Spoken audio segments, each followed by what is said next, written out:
Narating yung mga kasamahan ko, yung asawa ko tsaka friend yan doon sa kabila. Parang gusto kong umihi. Malay mo makita ko yung deer nila dito. Hindi kasi sa basta-basta kasi kailangan i-track mo yung blood. Pasukin kasi marami mga bushes. Baka matusok pa ang ating mata.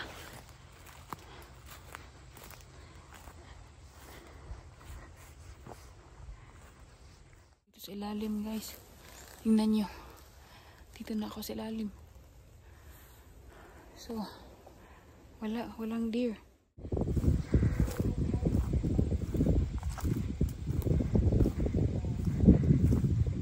Guys, kasi baka tumalon dito ang deer, pero wala akong nakitang yung blood ba. So, kasi ang role ko dito is hanapin yung blood kasi hindi sila masyado makakita ng blood. So,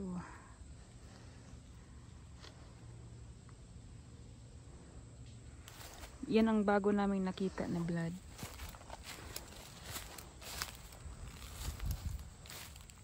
Yan ang nakita naming bagong blood. Nilagyan ni Bradley ng ang tawag dito, yung mark, para alam namin kung saan siya tumalon. Saan kaya siya tumalon, no?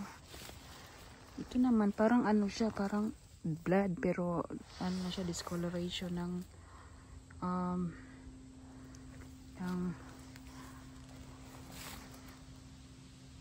plants.